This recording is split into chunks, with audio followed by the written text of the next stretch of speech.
The smell reaches you before your eyes adjust. Wet ash. Something plastic that used to be a life.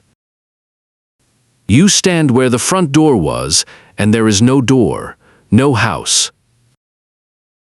The account you checked every single morning now shows a number that means nothing.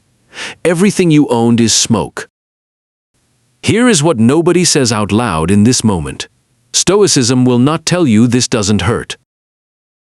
It will not hand you a quote and call the wound closed, but it will point at the one thing the fire could not reach.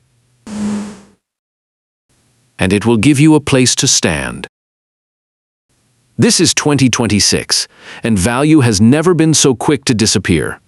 A portfolio built over 11 years drops 40% before lunch. A hard drive dies and takes a decade of work with it.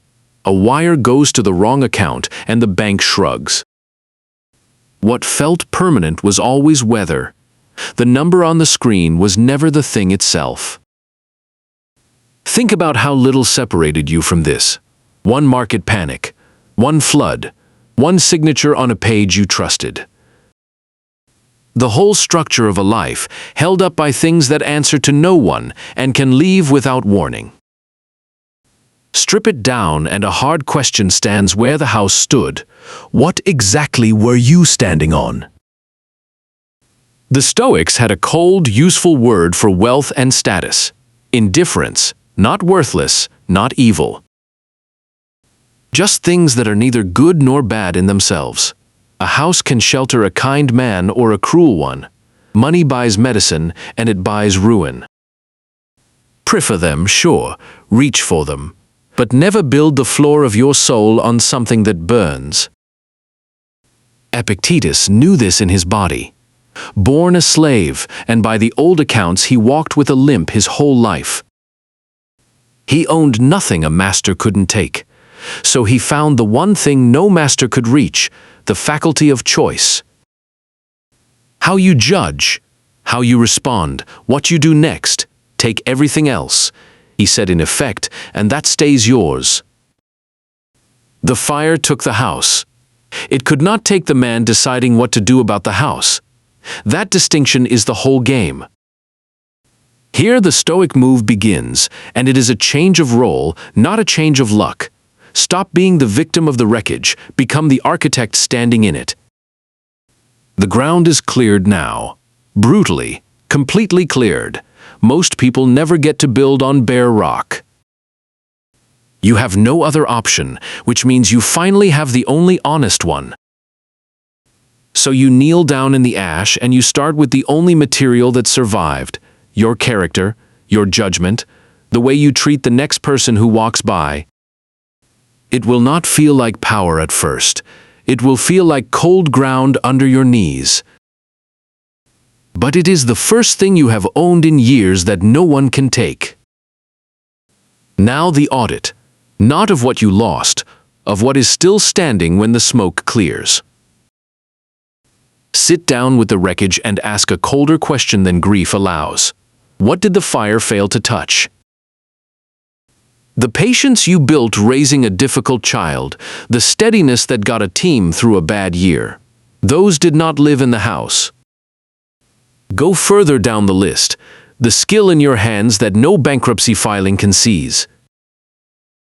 The word you keep even when keeping it costs you. The eye for a good person, the nerve to say no, the habit of showing up. Titles burned off like paper. What is underneath them was always the real asset, and it never appeared on any statement. Marcus Aurelius wrote his private notes by lamplight in an army camp, an emperor who could lose a province in a week. He kept returning to one image, a citadel inside a man, a fortress set so deep that no enemy, no plague, no reversal of fortune could march into it. He was not describing a mood. He was describing the last room that is only yours. No market crash has ever breached that wall. No fire climbs it. The citadel is not made of stone or savings. It is made of the choices you have practiced so many times they hold under pressure. When the outer walls of your life came down, you did not lose the citadel. You just finally saw where it always was. They can repossess the car. They cannot repossess the man who learned to stay calm while it was towed. Here is the gift buried in the disaster. Loss is the most honest filter ever made. It strips away everything you merely had and leaves only what you actually are. The man who needed the title to feel like a man is gone. What stands in the ash is either real or it is nothing. For the first time, you get to find out which. Think of two men with the same empty hands. One paces the ruins, cataloging the price of each lost thing. The other kneels and checks whether his word still holds, whether his nerve came through the night. Same wreckage, two different men. The distance between them is the only wealth that was ever really theirs. Which man you become is not decided by the fire. It is decided now in how you hold what is left. The Stoics were relentless on this point. Fortune deals the cards. You alone play the hand. The inventory is not a list of what you lost. It is a mirror, and it has been waiting years for you to look. So you finish the count, not much on the outside, more than you feared on the inside. But an inventory only tells you what you are holding. It does not yet tell you how to see it. And the way you look at these ruins, the labels you lay on them, decides everything you build next. Everything now depends on one skill, not grit, attention. The Stoics called it prosoche, a constant watch over the mind. Because the ash is not the problem. The story you are already telling about the ash is the problem. Ruined. Finished. Too late. Those are not facts on the ground. They are labels your fear stamped on the ground while you weren't looking. Epictetus put it in one blunt line that has outlived empires. Men are disturbed not by things but by their judgments about things. The fire is just combustion, neutral, physics. The despair is not in the fire, it is in the sentence you attach to it. And a sentence, unlike a house, you can take apart and rebuild. So you practice, minute by minute, catching the labels as they form. The thought lands, I have lost everything. You stop it there. Everything? The breath in your chest is not gone. The mind forming this sentence is not gone. You strip the word good off the past and the word bad off the present, and you look at what is actually in front of you. Just this, just now. A burned beam is not a tragedy. It is a burned beam. The tragedy was a word you added for free. Once the labels come off, something strange happens to the wreckage. It stops being a graveyard and starts being a supply yard. That failure taught you exactly which people vanish under pressure. That collapse showed you which habits were rot. This is not sentiment, it is salvage. Every ruin is also a pile of raw material, waiting for a builder cold enough to use it. The house that burned had a flaw you never inspected. Built fast, built on borrowed weight, one bad season from falling. What you build next knows what the last one didn't, where the load really goes. What holds in a storm and what only looked solid. A structure that has survived fire gets rebuilt with fire in mind. But there is a trap between you and the rebuild. Mourning, not grief for the house, which is honest, but grief for the man you were, the one with the title and the reputation and the seat at the table. That man is a fact of the past now. You can stand at his grave forever, or you can pick up a shovel. The Stoics chose the shovel every time. So the mourning gets a place and a limit. You let the old self go the way you'd bury anyone you loved, with respect. Then you turn and do the next concrete thing, the phone call, the form, the single honest conversation you've been avoiding. Judgment clears the fog, action is what walks through it. This is the quiet turn most people miss. The disaster did not change. Your seeing did. The same ash that read as the end this morning now reads as ground zero, level and clear, ready for the first true thing you lay down on it. And the only place you can lay it down is here, in this exact moment. The scale will try to kill you. Rebuild everything. The two words together are a weight no man can lift. And the mind knows it, so it freezes. The Stoics had a knife for this. Hic et nunc, here and now. You do not rebuild a life today. You do one honest thing before dark. That is the whole assignment. Marcus told himself the same thing over and over, alone with his lamp. Confine yourself to the present. Not the ruin behind you, which is done and cannot be touched. Not the mountain ahead, which is imagined and does not yet exist. Only this hour is real. Only this hour can be worked. Everything else is a ghost stealing the strength you need right now. So the goals shrink until they fit in a single day, and they change shape entirely. The old goal was a number. Get back to what I had. The new one is a quality. Be honest in the one deal in front of me. Keep my word to the one person expecting it. Not the size of the old life.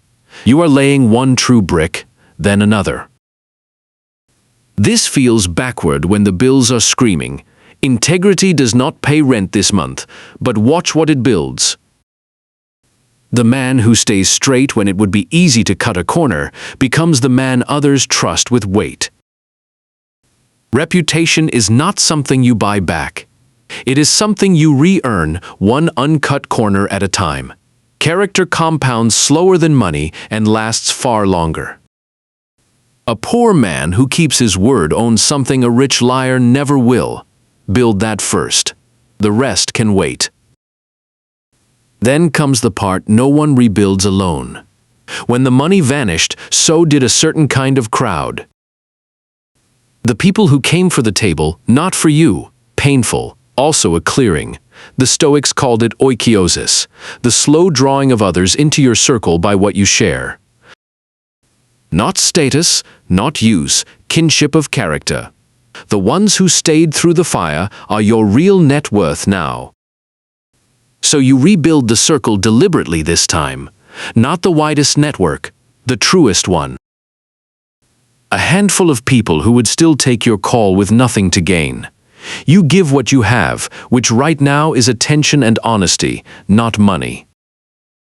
And you find that a bond made of character holds a weight that a bond made of usefulness never could.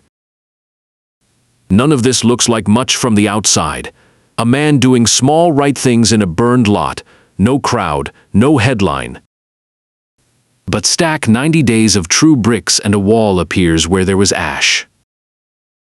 The recovery you could not face as a mountain, you climbed as a staircase, one honest step at a time. And somewhere in those days, without a single announcement, the ground stops feeling like loss. It starts feeling like foundation. You are not the man you were, and you have stopped wanting to be. Something quieter and harder is taking his place. A man who has already met the worst and kept working. A man who is running out of things to fear. Notice what is missing now. The fear. For years, a single thought ran underneath everything you did. What if I lose it all? It shaped the deals, the sleep, the way you gripped what you had. Then one day the sentence completed itself. You lost it all. And the monster you spent a life running from turned out to be a room you could stand in. Seneca, who knew exile and lost his fortune more than once, saw the trick clearly. Fortune has no power over a man who has stopped fearing what she can take. She rules you through the threat, not the act. While you dread the loss, she owns you. The moment you have survived it, the threat is empty, and the whip in her hand is just air. There is a strange steadiness that comes only on the far side of ruin. You have run the experiment.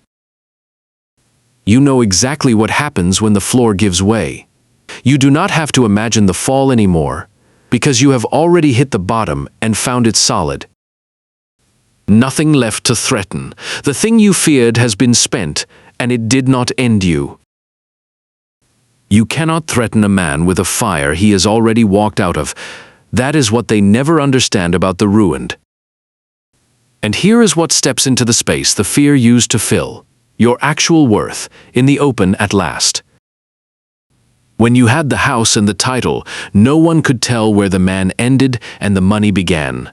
Neither could you. Strip the money and the question answers itself. What people respond to now is you, only you. There is nothing else left to credit. No veil left to hide behind. That cuts both ways, and the Stoics never pretended otherwise. If you were hollow, the fire showed it. But if there was something real under the wealth, it is standing there now with nowhere to hide, and everyone can finally see it. Including you.